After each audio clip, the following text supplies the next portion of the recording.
తెలిసిన ఘటన తెలిసిందన్నమాట వచ్చాము మేము. వచ్చినప్పుడు ఇలా జరిగిందని చెప్పి చెప్పడం జరిగింది. యాక్చువల్గా ఉన్నటువంటి ఏదైతే ఉందో 120 టన్నులు ఆ ల్యాడీలు తీసుకొని వెళ్తూ ఉంటుంది, అది 150 టన్నుల వరకు ఉందన్నారు. సరే, అది what ever it may be, everyday జరిగే ప్రాసెస్. అది ఆ జామింగ్ అనేది కామన్గా అవుతూ ఉంటుంది. జామింగ్కి ల్యాన్సింగ్ చేశారు. ల్యాన్సింగ్ చేస్తే ఆటోమేటిక్గా మెటల్ డ్రైన్ అవుట్ అవుతుంది. అంటే ఇక్కడ ఏంటంటే ఐరన్ని స్టీల్గా మారుస్తాం. ఆ ఐరన్ స్టీల్గా మార్చే మిషన్లోకి పంపించే క్రమంలో జరిగిన ప్రమాదం ఇది.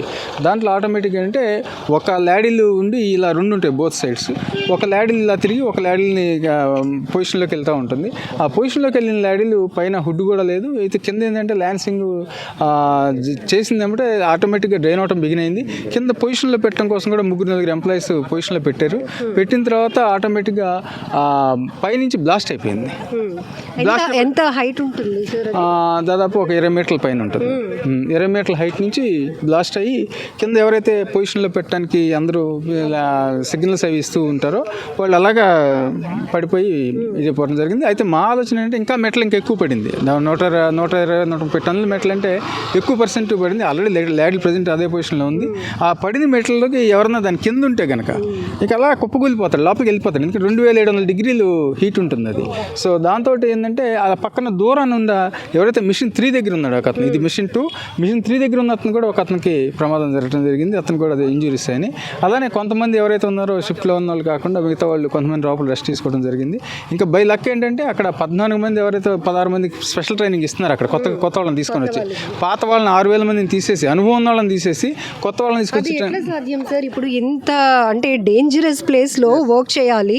సో టెక్నికల్గా వాళ్ళకి పూర్తి నైపుణ్యం ఉండాలి. అసలు ప్రమాదం జరగకూడదని ఊహించాలి అందరమే. జరిగితే ఎంత దారుణం అది. ఎందుకంటే గత ప్రమాదం నుంచి కూడా గుణపాఠం నేర్చుకోలేదు యాజమాన్యం. ఇవాళ ఏంటంటే మినిస్ట్రీ దగ్గర నుంచి కూడా అందరూ అదొక మ్యాన్ పవర్ ఎక్కువ అని చెప్పేసి ఏదైతే షిఫ్ట్ల ప్రకారం ఉండాల్సిన మ్యాన్ పవర్ని తగ్గించేస్తూ ఇవాళ అది కూడా వర్క్ ప్రెషర్లో ఏంటంటే పైన సేఫ్టీ కోసం తీసుకొచ్చిన ప్రికాషనరీస్ కానీ మేము మొదటి నుంచి గోల్ చేస్తూనే ఉన్నాం. ఎందు గురించి అంటే వాళ్ళ సేఫ్టీ పరంగా వీక్ అయిపోతుంది రోజు కంపెనీ. అలాగే స్పేర్స్ కోసం ఖర్చు పెట్టిన తక్కువ. ఏదైతే మీరు మేము ఇన్ని కోట్లు ఇచ్చాం అన్ని కోట్లు ఇచ్చాం అంటున్నారు తప్పించి దాంట్లో స్పేర్స్ కానీ ఏదైతే స్పేర్స్ కావాలో వాటిని కొట్టలేదు. ప్రీ మెయింటెనెన్స్ ఏదైతే చేయాలో ఇవాళ ఏంటంటే సీషోర్ ప్లాంట్ ఇది. ఆటోమేటిక్గా 1 సంవత్సరం మెయింటెనెన్స్ ఆపితే ఆటోమేటిక్గా తుప్పెక్కి మొత్తం ఎక్కడెక్కడ ఇరిగిపోతూ ఉంటాయి. దాంతో ఏంటంటే ఆ విధంగా ఉన్న వాటిని కూడా మేము డిమాండ్ చేస్తూనే ఉన్నాం. అలానే ఫ్రీక్వెంటీ మెయింటెనెన్స్లో కూడా తప్పించేసి అంటే బైపాసింగ్ నేర్చుకున్నారు. బైపాసింగ్ నేర్చుకుని ప్రొడక్షన్ ఉత్పత్తి లాభాలు బయటికి తీసుకురావాలి, పైనుంచి సహాయం అందింది అని చెప్పేసి చేస్తూ ఉన్నారు. ఇవాళ కొత్తగా అది చేయటం మాకు దాదాపు 40 సంవత్సరాల నుంచి ఇదే ఇండస్ట్రీలో పనిచేస్తూ ఉన్నాం.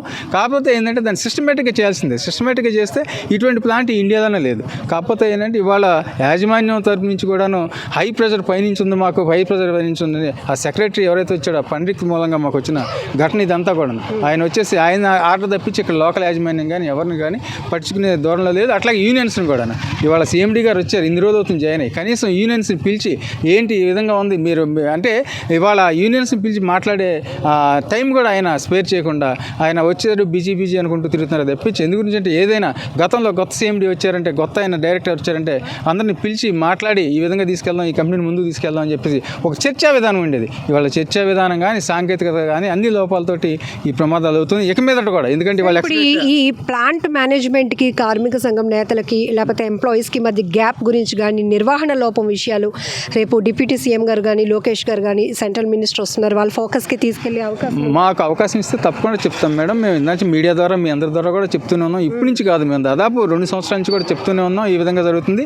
మాకు అసలు మెటీరియల్ ఇస్తే మేము బంగారులాగా ఈ ప్లాంట్ని మళ్ళీ టర్న్ అరౌండ్ చేసి మహారత్న తీసుకొస్తామని చెప్తూ ఉన్నాం మేము, నవరత్న కంపెనీని. కానీ ఇవాళ వచ్చేసరికి మాకు అసలు ఏ అవకాశం ఇవ్వట్లేదు, సలహాలు తీసుకోవడం లేదు. కాబట్టి ఏంటంటే ఇవాళ మీరు మ్యాన్ పవర్ ఎక్కువ అది ఎక్కువ అని చెప్పి ప్రైవేట్ కంపెనీతో పోల్చి ఇవాళ ఉన్న వాళ్ళందరినీ పీకేసే ధోరణి VRSలు ఇచ్చే ధోరణి చేస్తూ ఉన్నారు. అనుభవజ్ఞమైన కార్మికులు వెళ్ళటం మూలంగా కొన్ని జరుగుతున్నాయి ఈ ఘటనలు అనుకోవచ్చు. అయితే ఇవాళ జరిగిన ఘటన దాని మూలంగా జరిగిందా అనేది ఇంకా లోపల ఏంటంటే ఎంక్వైరీ జరుగుతూ ఉంది. అది అయిన తర్వాత రెస్క్యూ ఏదో చేస్తూ ఉన్నారు. ఇంకా ఎంతమంది ఉన్నారు అసలు షిఫ్ట్లు ఎంతమంది ఉన్నారు, బయోమెట్రిక్ చూస్తే కానీ నిజం తెలియదు. కాబట్టి ఇవన్నీ కూడా వస్తే రేపు మార్నింగ్ ఒక క్లారిటీ వస్తుంది.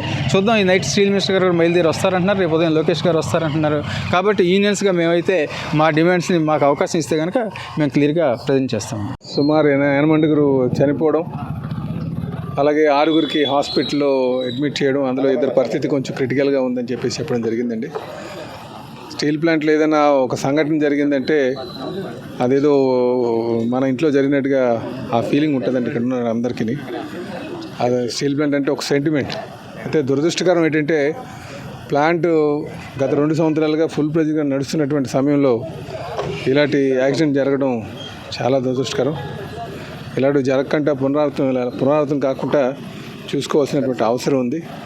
అందుకనే రేపు ఉన్నత స్థాయి అధికారులు వస్తారని, ముఖ్యంగా స్టీల్ మినిస్ట్రీ నుంచి కానీ రావడానికి ఆస్కారం ఉందండి. ఖచ్చితంగా వాళ్ళు వచ్చిన తర్వాత ఇక్కడ ప్లాంట్ యొక్క పొజిషన్ ముఖ్యంగా ఏ విధంగా ఉంది. అందుకు కొంతమంది కార్మిక వర్గాలు చెప్పింది ఏంటంటే 40 years అయిందండి, దాంతో కొంచెం మెయింటెనెన్స్ రిక్వైర్మెంట్ ఉందని చెప్తున్నారు.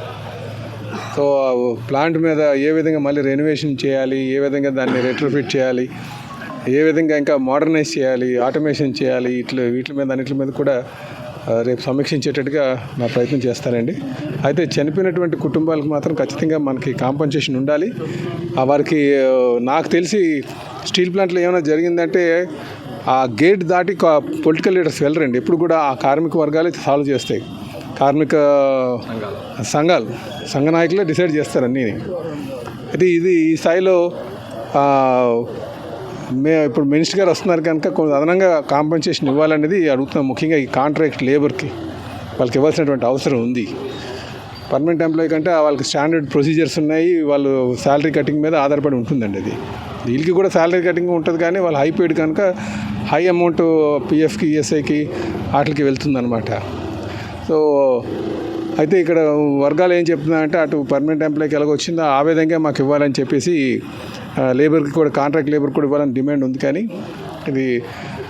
అది అవుతుందని నేను అనుకోవట్లేదు. బట్ స్టిల్ మేము సాధ్యమైనంత వరకు కూడా వారికి న్యాయం చేసేటట్టుగా, వాళ్ళకి ఉద్యోగం వచ్చేటట్టుగా, మ్యాక్సిమం కాంపన్సేషన్ వచ్చేటట్టుగా మేము ప్రయత్నం చేస్తాం.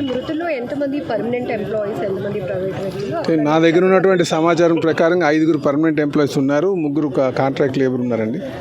ఇది ఉందండి. క్షతగాత్రుల దగ్గర సంబంధించి ఇంకా కొంత విషయం రావాలండి. అంటే యాక్చువల్గా టెక్నికల్గా మేము అంత స్ట్రాంగ్ ఉండమండి ఇందులో ఇక్కడ.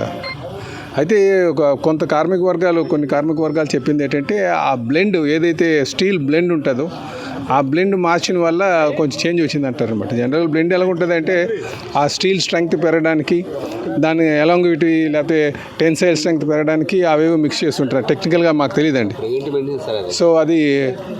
సో అయితే కొంచెం మెయింటెనెన్స్ కూడా, టోటల్ మెయింటెనెన్స్ అంతా కూడా ప్రైవేట్ వాళ్ళకి ఇచ్చారని చెప్పేసి ఇలా అన్ని ఆరోపణలు ఉన్నాయి. సో మేము వాటికి అంత టెక్నికల్గా మాకు నాలెడ్జ్ లేదు, కానీ బట్ కార్మిక వర్గాలు చెప్తున్నవన్నీ కూడా ఇలా ఉన్నాయి. సో ఇలాంటివన్నీ కూడా పునరావృతం కాకుండా చూడాల్సిన అవసరం ఉందని చెప్పి తెలియజేస్తాను. ప్రైవేట్ వాళ్ళకి ఇవ్వాలన్న ఆలోచనలో పడి పూర్తిగా దీన్ని నిర్లక్ష్యం చేస్తున్నారు. టెక్నికల్గా కావచ్చు, లేకపోతే మ్యాన్ పవర్గా కూడా అక్కడ మెయింటెనెన్స్, మానిటరింగ్ అనేది చాలా లోపాలు కనబడుతున్నాయి.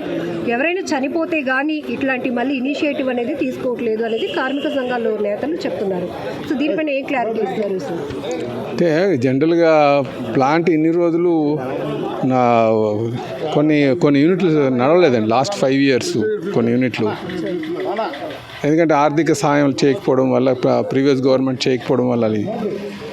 సో అది ఒకసారి ఐడిల్గా ఉన్నప్పుడు కూడా ఇలాంటి ప్రమాదాలు జరిగేటువంటి అవసరం ఇది ఉంటుంది అనమాట. గత 2 సంవత్సరాల నుంచి మాత్రం అన్నీ ఫుల్ ప్రెజర్గా రన్ అవుతుంది.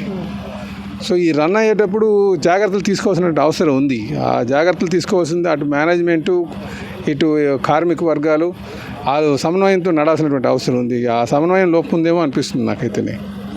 ఆ సమన్వయం లోపం కావచ్చు, లేకపోతే అక్కడ కొన్ని యూనిట్లు టోటల్ మెయింటెనెన్స్ బయట వాళ్ళకి ఇస్తున్నారని చెప్పి ఇలాగ వస్తుందండి ఇది.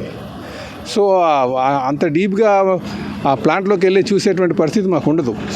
పొలిటికల్ లీడర్స్గా మేము ఎలాగుంటుందంటే జనరల్గా ప్లాంట్ లాసుల్లో ఉంది, ఆర్థిక సాయం చేయండి అంటే ఆర్థిక సాయం చేసి ఆ ప్యాకేజ్ ఇచ్చినంత వరకు మేము ఉంటాం.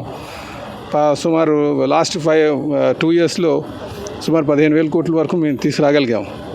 సో ఇక్కడ చూసిన తర్వాత ఇక్కడ ఇంకొంచెం ఇంకా ప్రాపర్గా ప్లాంట్ రన్ అవ్వడానికి ఏం చేయాలి, ఇలాంటి ప్రమాదాలు జరగకుండా ఏ విధంగా చూడాలన్న దాని మీద మళ్ళీ యూనియన్ స్టీల్ మినిస్ట్రీ మీద కొంచెం ఒత్తిడి తీసుకొచ్చి ఇలాంటి జరగకుండా చూసుకునేటువంటి ప్రయత్నం చేస్తామండి. ప్లాంట్ మరలా ఇలాంటి వార్తల్లో రావటం, ఒకవైపు స్టీల్ ప్లాంట్ విషయం వచ్చేటప్పటికి ఇండస్ట్రీని కాపాడుకోవాలి ఈ రకంగానే అనేటువంటి ఉద్దేశంతో అనేక ఉద్యమాలు జరిగిన నేపథ్యం, ఇట్లాంటి సంఘటన చాలా దురదృష్టకరం.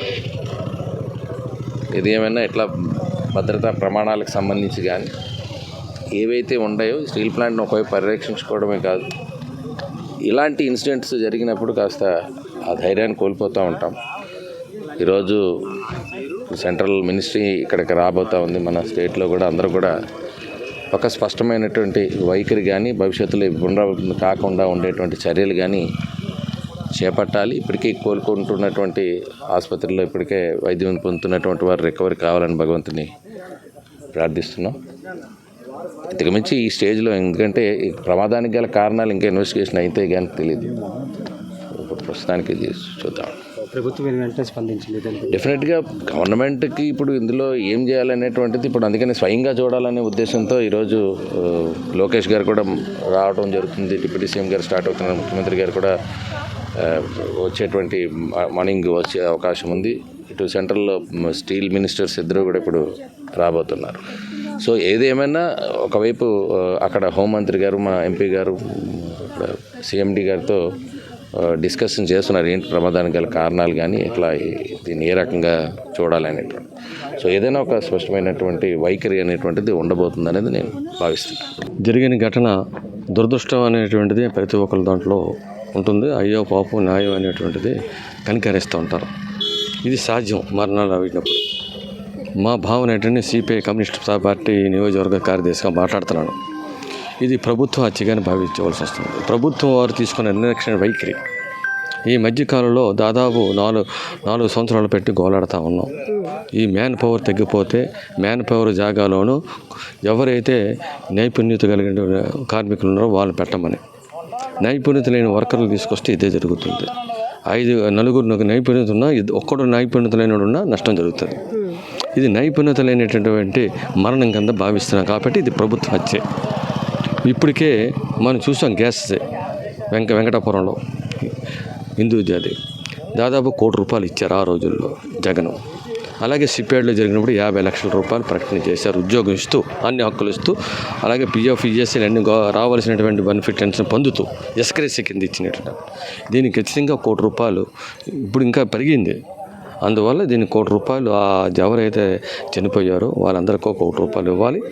ఎవరైతే శాస్త్రవేత్తలు ఉన్నారో వాళ్ళకి 50 లక్షల రూపాయలు ప్రకటించాలనేది మా సిపిఐ కమ్యూనిస్ట్ పార్టీ నుంచి డిమాండ్ ప్రధానంగా. ఇది ఖచ్చితంగా ప్రభుత్వం అందరూ అనుకుంటున్నారు. ప్రభుత్వం బాధ్యత అది. కూటమి ప్రభుత్వం ఇదేంటి స్టేట్ ప్రభుత్వం నాకు ఇంకో ప్రభుత్వం మాది వేరు వాళ్ళది వేరు కాదు. మీరు అంటున్నారు కదా కూటమి ప్రభుత్వం అని. ఇది కేంద్ర సంబంధించిన పరిశ్రమ కావచ్చు, కానీ ఇక్కడ ఉన్నటువంటిది కూటమి ప్రభుత్వం వాళ్ళు చక్రం తిప్పుతున్నారు. వాళ్ళ భూముల మీద ఉన్నటువంటి నైపుణ్యత వీటి మీద కూడా సానుభూతికి రావాలి. ఆ సానుభూతి లేదంటే ఇప్పుడు ప్రకటించే దాన్ని పెట్టి ఆధారపడి ఉంటుంది. దాన్ని పెట్టి ప్రజలు అంగీకరించేటువంటిది దాంట్లోని ప్రజలు ఒక ఆలోచన విధానాలు మారుతాయి. వీళ్ళు ప్రతిదీ రాజకీయం చేయాలనుకుంటున్నారు. రాజకీయం కాదు, గతంలో ఇచ్చినటువంటి నష్టపరిహారం అడుగుతున్నారు. అక్కడ గతంలో మీరు చేసినటువంటి ఇక్కడ నైపుణ్యత లేని కార్మికులు తీసుకొచ్చినందువల్ల జరుగుతున్నటువంటి నష్టం అంటాం.